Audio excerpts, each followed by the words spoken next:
Welcome to Let's Talk Red Hill, your source for the latest updates and insights on the Navy's progress at the Red Hill Bulk Fuel Storage Facility. This podcast is dedicated to keeping you informed, addressing your concerns, and sharing progress straight from the experts leading the way. Happy New Year, everyone. I'm Hannah Lehman. And I'm Rear Admiral Mark Williams. Welcome to another episode of Let's Talk Red Hill. We are thrilled to have you here today joining us as we kick off 2025 and look ahead to all the major milestones and initiatives that we have planned for the year. Yeah, and we've got an exciting episode lineup today as we reflect on the incredible progress made in 2024 by the task force. And we're going to dive into a little bit what's on the horizon for the Navy Coast Guard Task Force in 2025. So can you start by recapping some of the key accomplishments in 2024? So absolutely. So in 2024, the task force achieved some critical milestones. We have removed over 1,000 gallons of the firefighting foam known as AFFF from the facility. We began the monumental process of cleaning the fuel storage tanks by starting 4 of them and continued to expand our groundwater monitoring well network in support of our environmental monitoring and remediation efforts. Additionally, we did kick off and start comprehensive site assessments that will help guide future remediation efforts.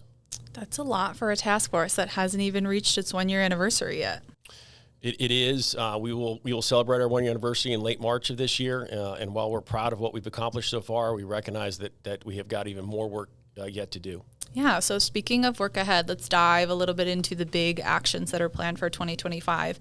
Can you give us a little bit of an overview of what the team will be focusing on? Of course. So one of our largest operations in 2025 will be the continued cleaning and physical modifications of the fuel storage tanks in order to close them. We will complete the cleaning and closure of the 4 tanks that we started this year, while also degassing 6 more tanks in order to safely prepare them for cleaning and closure. As those are degassed, we will conduct structural assessments, infrastructure repairs to support the cleaning efforts, and expect to complete the cleaning and closure of at least 2 of those in 2025. We will also continue to expand our groundwater monitoring well network while continuing the site assessment efforts.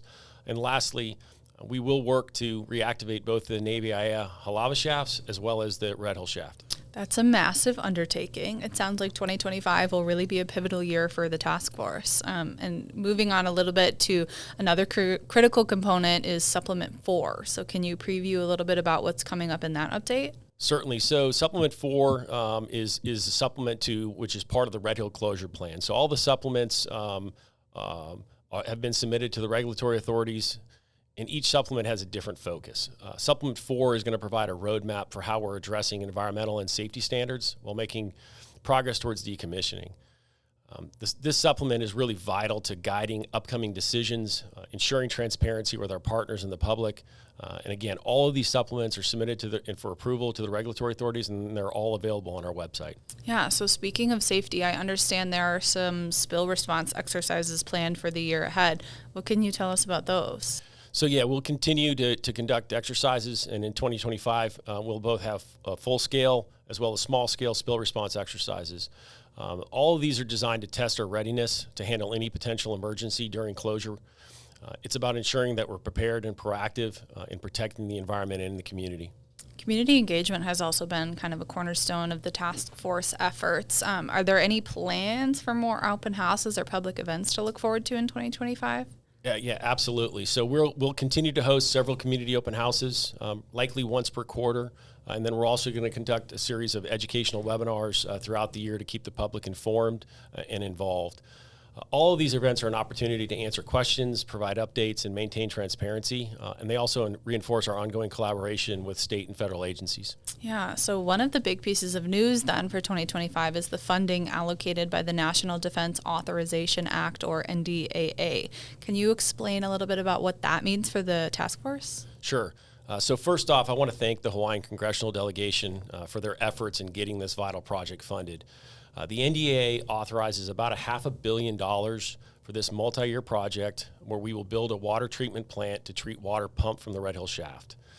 I want to stress that this water treatment plant is not just another infrastructure project. It is our assurance to those in the service area that they can be fully confident in the quality of the water they use, and it also supports our efforts to protect the aquifer. Yeah, so sticking on the same topic of water then, another significant milestone ahead is the completion of the Extended Drinking Water, or EDWM, monitoring program in March of 2025. So what does that mean for the community? So testing of the water is going to continue. It just will continue to occur under the Safe Drinking Water Act compliance programs once EDWM completes.